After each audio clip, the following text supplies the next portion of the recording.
Scotland may not be renowned for its blue skies and warm weather, but there was a time when holidaymakers flocked to Scottish beaches in search of sunshine. Long before the era of cheap flights and package holidays to the Costa del Sunburn, most Scots spent their summers at the Scottish seaside. Here, simple pleasures like paddling were the order of the day. And all along the east coast, hugely popular resorts developed, where each boasted the finest sands or the hottest weather. At least, that's what they claimed.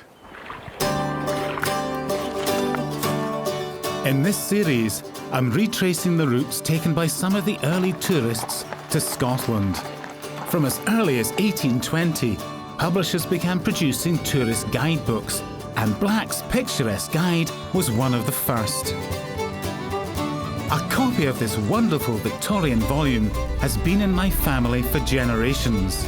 It was always kept in my father's car when we went on holiday. Now I'm letting its pages guide me again on my 6 grand tours of Scotland.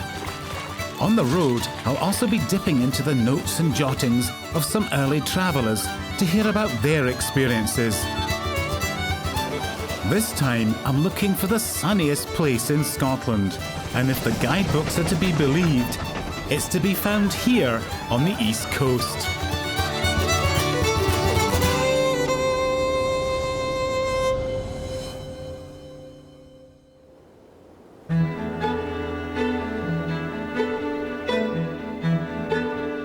The last journey of my grand tour of Scotland takes me from the shores of the Firth of Tay, zigzagging along the east coast to Aberdeen.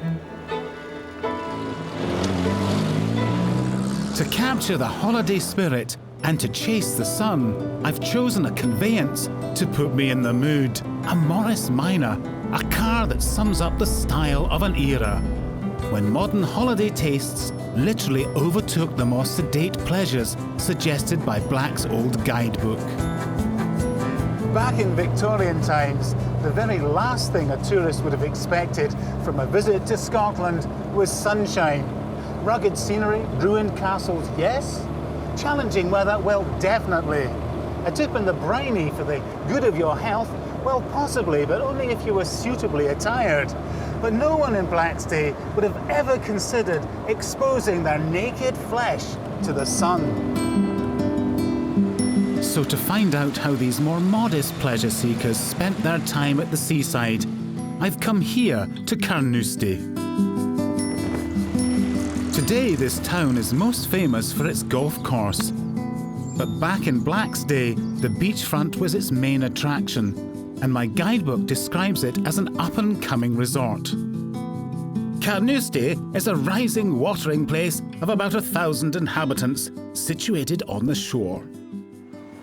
This is where people came for a break from the harsh routine of work in the factories and jute mills of Dundee. A place to recharge the batteries. And why not? To find out what Carnoustie's star attractions were, I'm meeting local historian Fiona Shallow. Fiona, what kind of activities were available to holidaymakers coming to Carnoustie in the old days? Oh, there was a great deal. And if you, on any given day, sort of July and August, looked out on the beach behind us, you would see the place absolutely black with visitors just sitting on the beach, enjoying the sand, having picnics, using the bathing machines to modestly change into their swimsuits to go swimming. Just traditional summer seaside activities, and in particular they would enjoy the open-air alfresco Pierrot shows as well. A Pierrot show? What's that? Pierrot is an entertainer, and the style they adopted was to dress up in the traditional sort of Italian commedia dell'arte Pierrot outfit, the big white clown outfits and the big ruffs. And in effect what they were doing is they were bringing the music hall out of the music hall and onto beachfronts in very makeshift stages, and there'd be 2 or 3 shows a day, and it'd be full of comic sketches, sing-along songs, and turns from the very good singers that they would have along with them. So it's something for everybody in the family, really. They were incredibly popular. People would flock to see them, and the newspapers would also follow their exploits all the rest of the year as well. So they were sort of stars in the borough. But Pierrots are definitely a thing of the past. And what happened Yes, to that they whole are. tradition? Why did it disappear? I think it's just tastes change all the time, and the music hall that they came from, vaudeville, the tradition that they came from, just started to become less popular in the 1920s, and many of the vaudeville acts and music hall acts were struggling to really make a living. People preferred to go to dances apparently, and the cinema by this time was really beginning to sort of take hold, and it just tastes changed. And one of the biggest changes was happening on the beach itself. Victorian values and ideas about modesty was seen as outdated. And in the 1920s and 30s, a new morality emerged. Beaches like this one in Carnoustie saw Scottish holidaymakers doing something that would have been inconceivable in Black's day. People in scanty swimming costumes sunbathing. Imagine! Scottish resorts now competed with each other to convince holidaymakers that their beaches were the best, their sea the warmest, and their sun the sunniest. Posters were produced and catchphrases coined. Carnoustie for health and happiness. Girvan, the Atlantic resort. Arbroath for sunshine. And even Campbelltown, the, peninsula resort. To find out how this craze for selling Scotland's seaside towns came about, I'm giving a lift to Professor John Gold. Oh, good to see you. Who's an expert on tourism. John, there's a history for this kind of sloganising, is there not? There is. Towns were growing. It wasn't clear who was going to do better than anywhere else, so they tried to attract people with slogans, and the railway companies started to develop their lines and their networks more in Scotland. You had very fine posters. They're fabulous posters, aren't they? I've seen them. They hired good artists to design them. They were high quality colour. So it was a splash of colour, a splash of something exotic, and you could be encouraged to hop on a train and go somewhere exotic like Carnoustie or Arbroath or Montrose. And they all came up with a catchphrase. Broughty Ferry called itself the Brighton of Scotland, and then called itself the Brighton of the North. The same claim. That's right. Well, you couldn't copyright these slogans. So once one place had them, anywhere could have them. Right, so if you called yourself, I don't know, the Biarritz of the North, someone else might call themselves the Biarritz of the North. As soon as they saw it, they could call themselves that immediately. A good example. Or the Biarritz of a wee bit further north. Biarritz a wee bit further north. It was making sure you weren't at a serious disadvantage with your competitors. So if the competitors were doing it, you felt you had to do it. And do you think sunshine ever really featured as a significant selling point for a holiday in Scotland? Absolutely, it did. It doesn't have to be that accurate. You're trying to sell an image to people.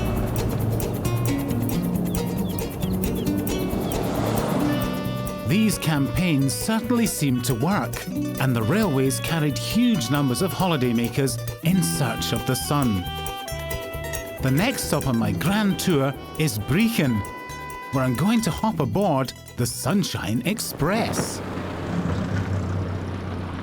This is Brechin Station. Originally closed in the 1960s, it was reopened by a group of railway enthusiasts who run trains on 4 miles of track they proudly call the Caledonian Railway. Good morning. Good morning, sir. Could I have a single to Duns, please?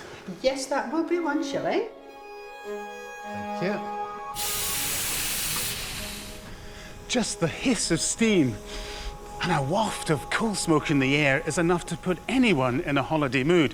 And I'm about to do something I only ever dreamed of doing as a child, and that's to ride on the footplate there and back again.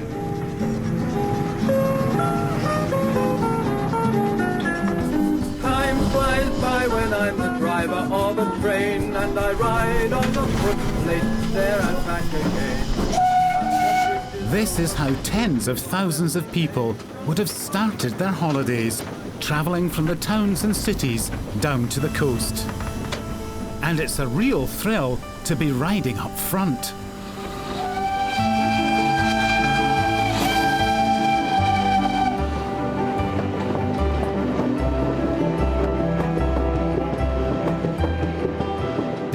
4 miles of track are all that remain of the rail network that once connected the whole of the East Coast.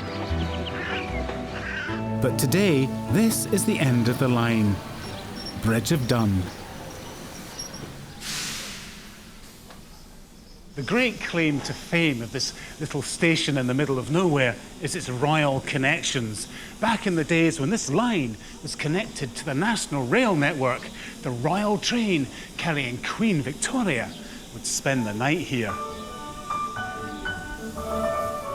Apparently, the royal personage didn't feel safe sleeping aboard a moving train. So to break the journey, the train would pull into a siding just beyond the platform so she could get some shut-eye before continuing on her royal way to Balmoral. To screen the Queen from prying eyes, a line of trees were planted, and they're still here, a living link to the golden age of Victorian travel.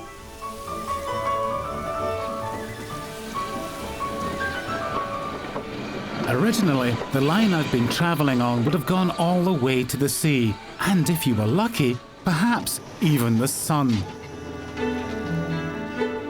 But I'm going to have to get back in the car to head for the coast and my next destination, Montrose. And if you believe what you read, this is the real sunshine capital of the East Coast.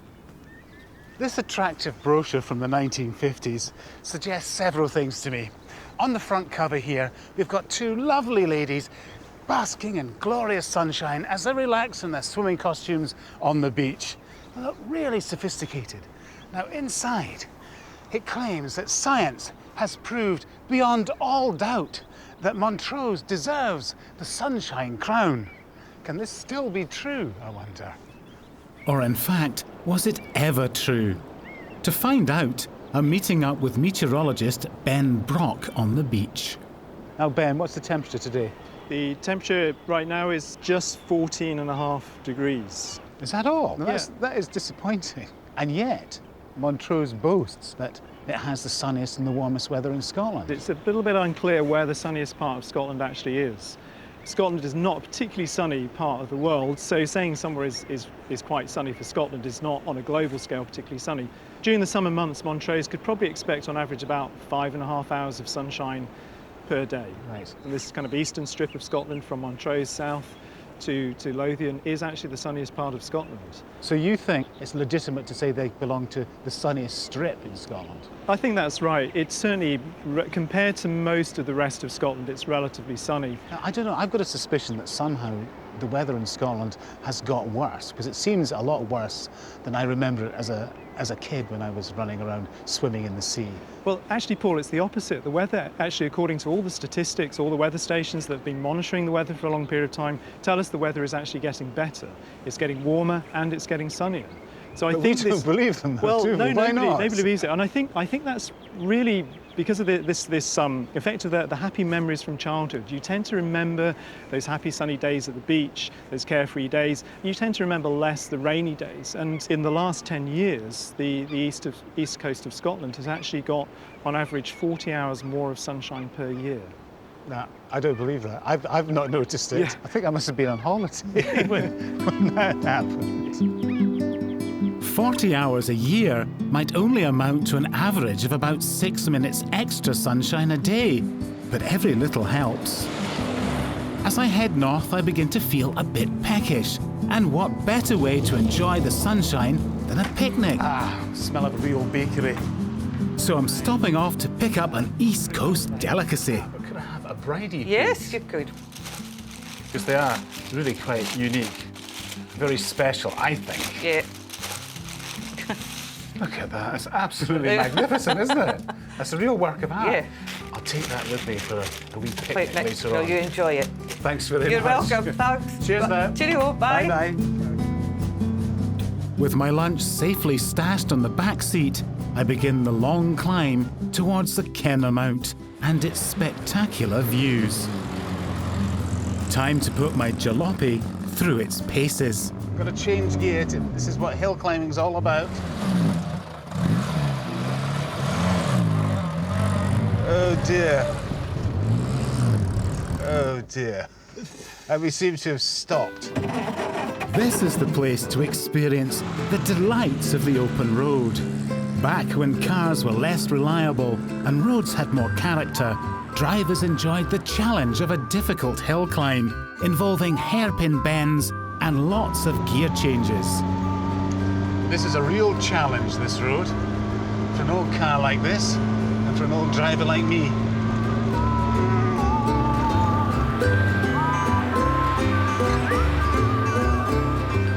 According to Motoring in Scotland, a guide published in 1957, motorists who enjoy sporting hills will find Kennemount a grand test for both car and driver, while the air and the view obtainable on the summit of this lofty moorland are invigorating and inspiring.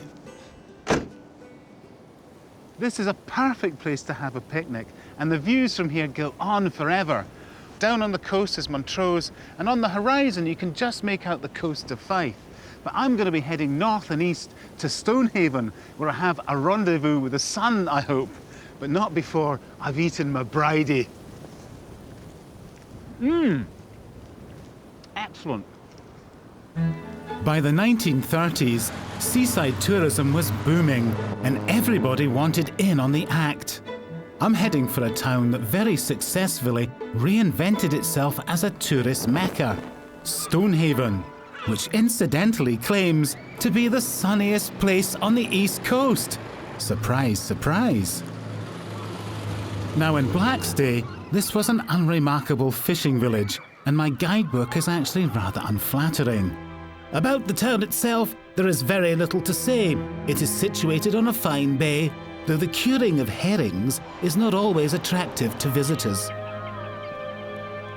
The smell of kippers might have offended Victorian sensibilities, but by the 1930s, a phenomenon of the modern age had transformed Stonehaven's fortunes and reputation. A heated outdoor swimming pool. And it's still here in all its Art Deco glory. A survivor from a bygone age, Stonehaven Pool continues to attract an enthusiastic following 8 decades after it was built.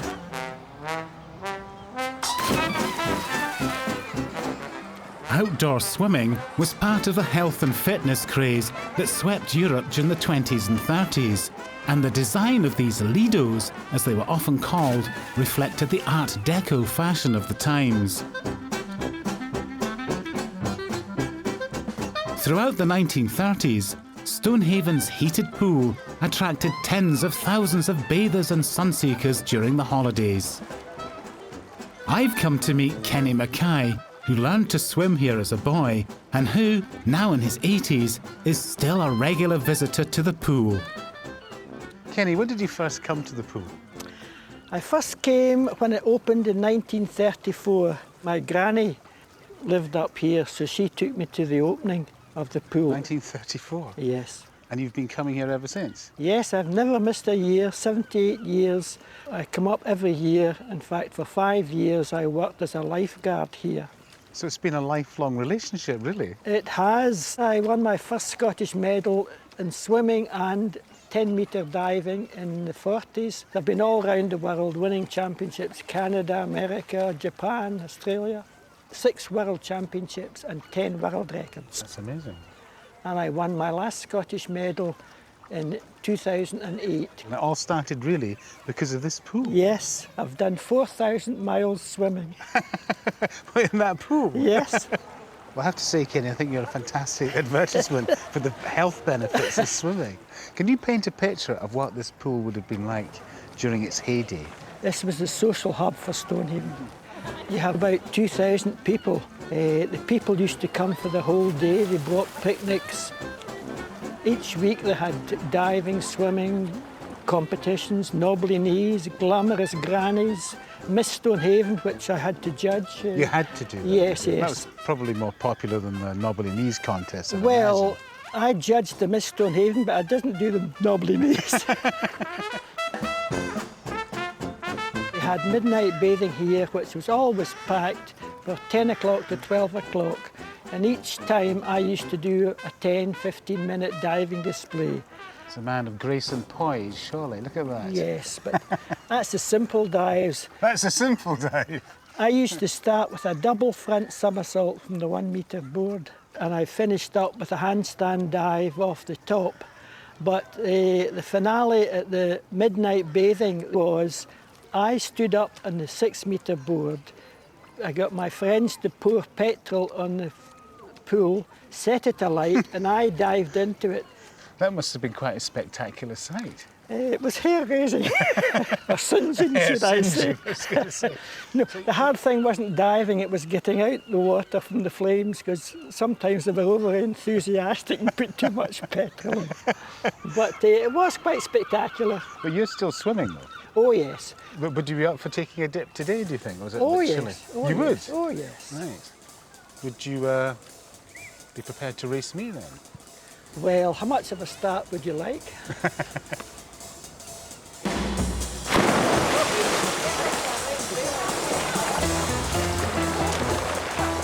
Kenny may be an octogenarian, but he effortlessly demonstrates the kind of athleticism that made him a champion. I'm rubbish. Oh, that was hopeless. Losing is no disgrace. This pool is his second home after all.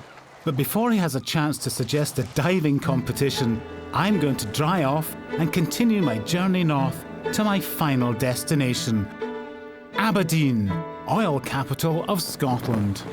I don't know for sure where the sunniest place is in Scotland, but after the Second World War, Aberdeen was undoubtedly the most popular holiday destination.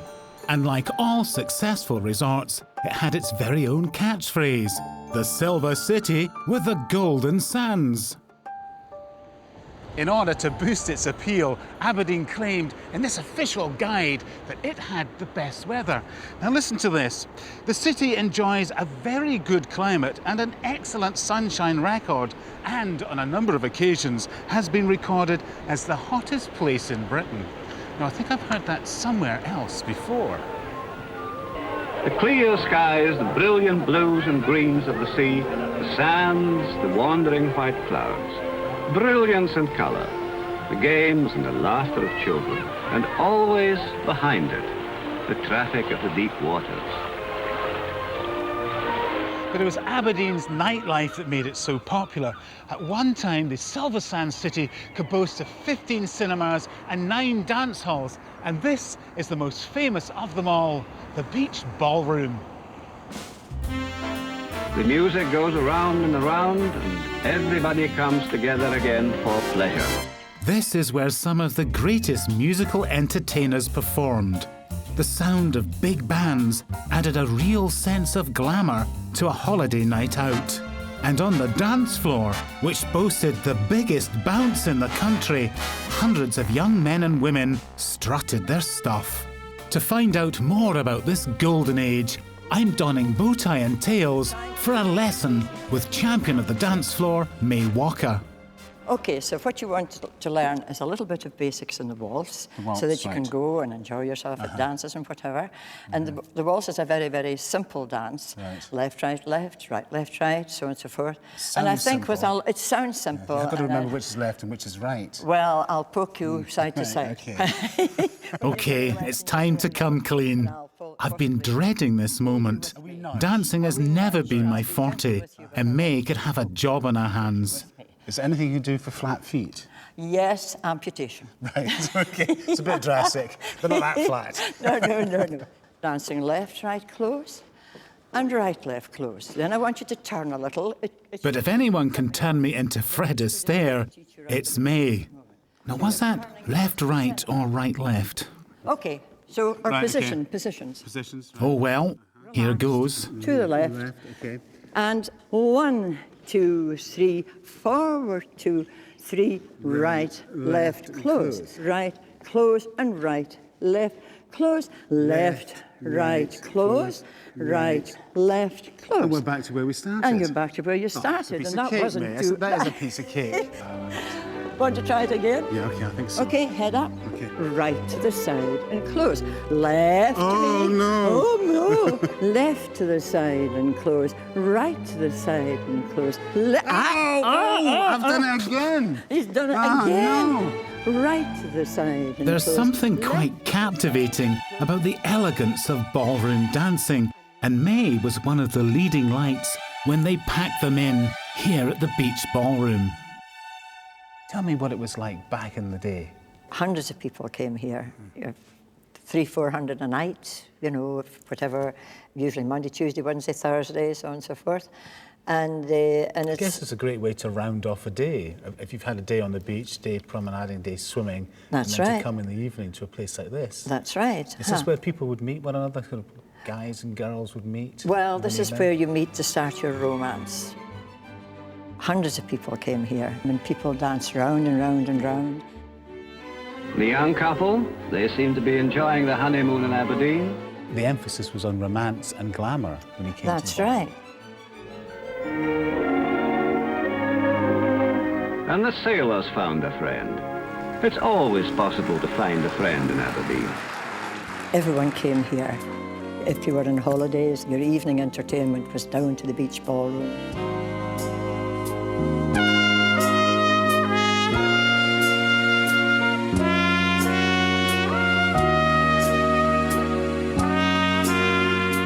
What better way to end a day of basking in the sun? And if you didn't get the perfect tan on the beach, then you might find the perfect partner on the dance floor. And right. And left. Ah, the romance of it all.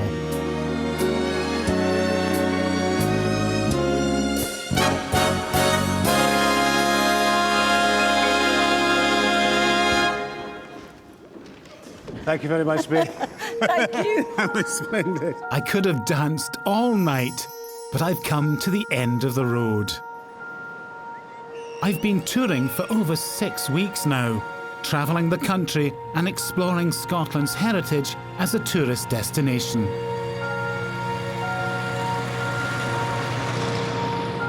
In all the time I've been on the road, Blacks has been my constant companion. It might be old-fashioned, out of date, and frankly, falling to pieces, but its message is clear, urging me to get out and about and explore more of Scotland, which is something I couldn't recommend more strongly. My journey has taken me from the border with England to the Whisky Islands of the West, from the charms of the Central Highlands to the wilds of the far north. I've experienced the highs and the lows of holidaying in Scotland. This whole guidebook has made me appreciate what a fantastic country this is, and I, for one, want to make the most of it.